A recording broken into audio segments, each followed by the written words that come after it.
filming this? You're interfering in an arrest right now. Okay? I have every legal right to film you. Okay, now you need to step back. You're Cut out. They are nobody. But I'm getting you on camera. Danielle, call everybody. You're making things worse. You're going to jail. Okay. Ma'am, you need to get your car. You go to court. You know what's going on. You have a $100,000 warrant. Okay? I'll call you right back, okay? There's something going on. I'll call you back. Special bonus edition of the Robert Scott Bell Show. Breaking news here with Mike Adams, the health ranger. We've been covering the Rossum raids since they began all that time ago.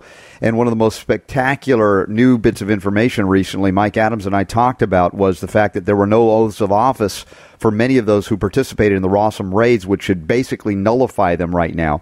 But now we learn from Mike and Natural News that there were bounty hunters that basically, I would say, kidnapped James Stewart of Rossum. We want to get the update now with Mike Adams. Mike, thanks for being here.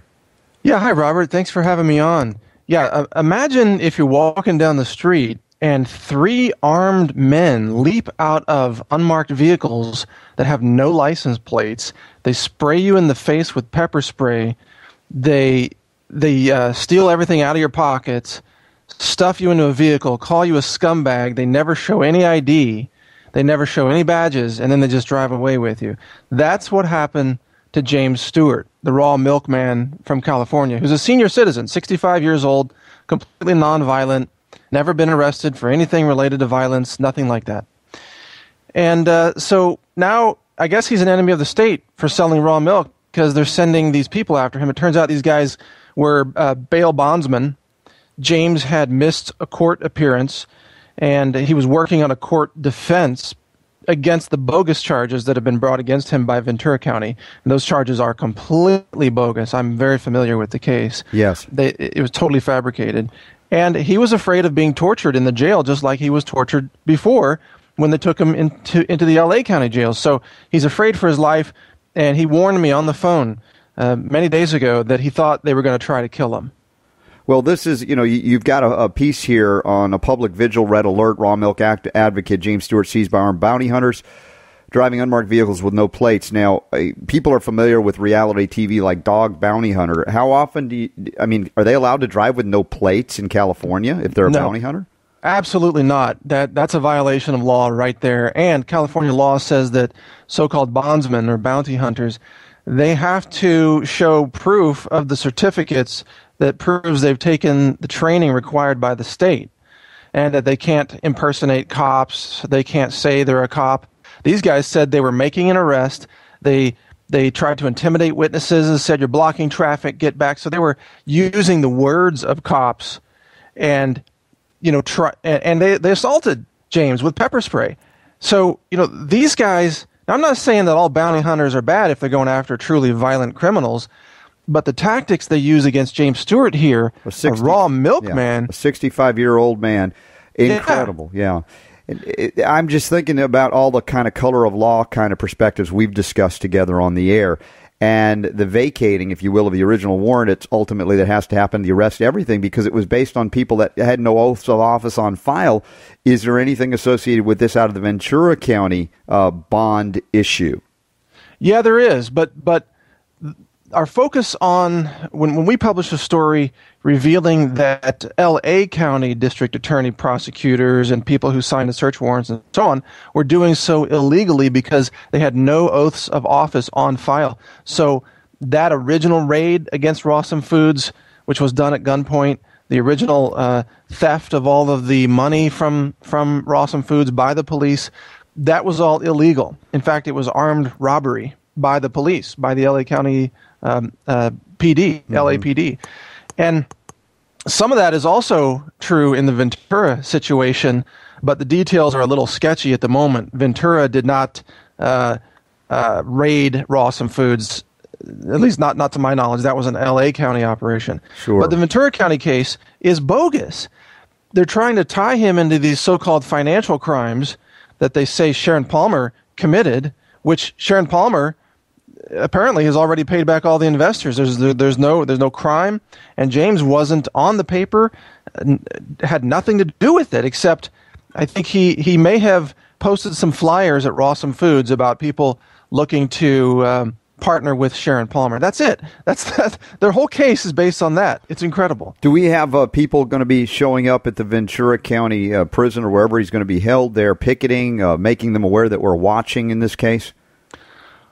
I don't know of anything like that being planned, but I know a lot of people are watching online. I've already received many, many emails and phone calls from people who say they're contacting the Ventura County DA's office to let them know that we are watching. And if James ends up, God forbid, committing, quote, suicide in that jail system, we know who did it. Mm-hmm. I mean, it's got to that point. California has become a runaway police state run by criminal thugs. There's no law in California anymore. Instead of going after real violent criminals, the DA in Ventura County and LA County spends millions of dollars spying on and tracking and trying to infiltrate a raw milk distribution center. So this tells you where their priorities are. They don't care about all these violent criminals running loose, but my God, you sell raw milk. You're on the top 10 most wanted list, and they're going to hunt you down, literally send armed men after you in illegal vehicles, by the way, which were luxury cars, an Infiniti, a brand new Infiniti. Looks like it had just been stolen right off the Infiniti dealer's lot. Well, that begs the question here, because, bounty hunters typically, why would they go to an Infiniti lot and even rent a car like this, much less lease it for purposes of doing this? This smacks to me like the Quackbusters being silently and secretly funded by Big Pharma. Who throws that kind of money at a 65-year-old senior citizen who had just basically sold raw milk at Rawsome? The answer is the FDA.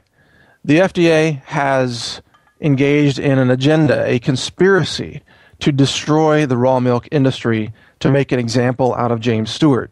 They funded with a grant given to LA County to go after this. The FDA hired spies, infiltrators, women to go in and say they needed raw milk for their babies, but they were actually working for the FDA or for LA County. This is a massive secret police Stasi network that the FDA has funded using taxpayer money.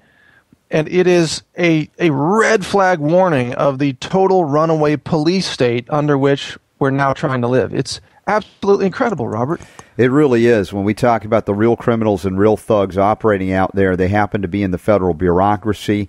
Mike Adams recently published on Natural News a transcript of an interview with our good friend Jonathan Emord on many of these functions or dysfunctions of government at this point on the federal and how it's impacting the state and local level. I recently talked to the executive director of NORML with the issue of cannabis, that the feds, the Obama administration, the executive branch, which he can stop instantly by the snap of his fingers, attacking these medical cannabis dispensaries in Oakland. LA County, LA City Council just voted to shut them all down, despite the access, the necessity of a plant medicinal being open and accessible to the people of California as they voted on it. So we have an out-of-control bureaucracy. And again, this goes beyond any partisan politics here, but right now, Obama's at the helm. Yeah. Washington is now, this is the important part, now above the law. They have no accountability to any law. And by the way, I can stay another segment if you need me. I do have that time for you today. But you think about it. The TSA, the Department of Homeland Security, the executive branch of the federal government, they all believe they do not answer to the courts, they do not answer to Congress, they do not answer to the people. And the question is, who do they answer to? What is the agenda behind their actions, and how come there is no accountability? No one can ask questions. Freedom of Information Act requests are just routinely denied. The TSA says you can't even sue us in court. That's the Jesse Ventura case that you're very familiar with. Yes. Thrown out of court. You can't even sue to protect your Bill of Rights because the TSA is God. Yeah. That's what it has come down to. This is the tyranny is underway, and it's only going to get hellishly worse in this country. The downhill slide into total despotism has begun. Yeah, and in some ways, it's already slid fully on into that despotism. The question is, Are we willing to say you have no authority, you no longer can do these things, and it's going to happen not necessarily in Washington, D.C. and Congress.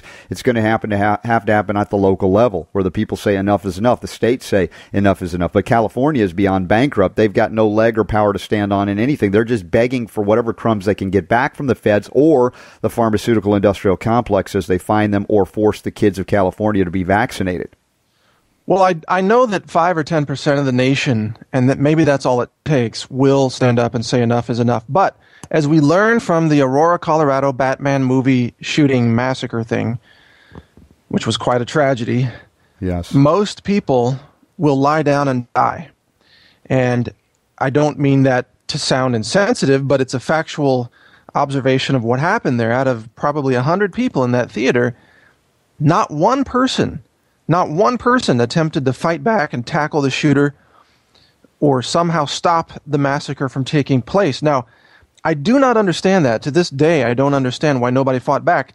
But when you look at the American culture of pacifism, frozen, deer in the headlights, paralysis, yes, in the face of fear, that tells you something that most Americans, when the government rolls out checkpoints and they roll out the FEMA camps, most American people will line up and they will smile while they're being marched into the incinerators. That's how bad it has. That's how pathetic it has become among the minds of, let's say, maybe 80%, 90% of the people. So we're going to be covering more of this on Sunday, the GCN program, the Robert Scott Bell Show. We'll see if we can get Mike Adams back on live to do this as well. But all of the links are up the show notes at robertscottbell.com. Special bonus segment here with Mike Adams, the Health Ranger.